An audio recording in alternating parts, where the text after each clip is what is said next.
तो दोस्तों कैसे उम्मीद करता हूँ कि आप लोग अच्छे होंगे, अपने ख्याल आप लोग अच्छे से रख रहे होंगे। दोस्तों एक और वास्तु टिप्स है जो कि आज इस वीडियो में मैं आपको बताने वाला हूँ, क्योंकि कई स्पेसिफिक वीडियोस में मैं आपको बता चुका हूँ लिविंग एरिया के बारे में आपका कैसा होना चाहिए, बेडरूम को लेकर के भी मैंने बताया, वॉशरूम को लेकर के भी, किचन को लेकर के भी, और आज पूजा घर आपका कैसा होना चाहिए और वास्तु इसको लेकर के क्या कहता है, कहाँ पर आपको इसको बनाना चाहिए, कहाँ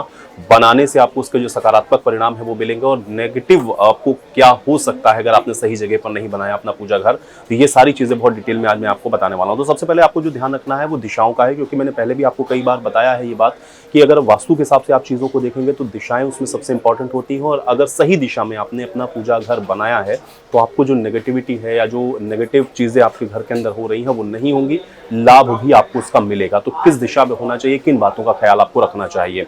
आपको ये बता दें कि कुछ जो नियम है वास्तु के हिसाब से वो ये कहते हैं कि कभी भी वास्तु का आपके हिसाब से अगर आप देखें तो जो पूजा घर है आपका वो सीढ़ियों के नीचे नहीं होना चाहिए। बहुत सारे आपने देखा होगा कि घर के अंदर जो स्पेस है उसको बचाने के लिए बहुत सारे लोग ऐसा करते हैं कि सीढ़ियों के नीचे वाला जो स्पेस होता है वहाँ पे पूजा घर बना लेते हैं, लेकिन ये बिल्कुल आपको नहीं करना चाहिए। ऐसा अगर आप करेंगे तो आपको उसके जो नेगेटिव आप एक तरीके से कह सकते हैं कि इम्पैक्ट्स हैं वो आपको आपके जीवन में भुगतने पड़ सकते हैं। दूसरी चीज़ ये है कि बाथरूम के बगल में भी बिल्कुल जस्ट आपका जो पूजा घर है वो कभी नहीं होना चाहिए। दोनों ही तरीके से तो आप अगर इसको देखें तो वॉशरूम आजकल आप देखते हैं कि अटैच्ड होते हैं,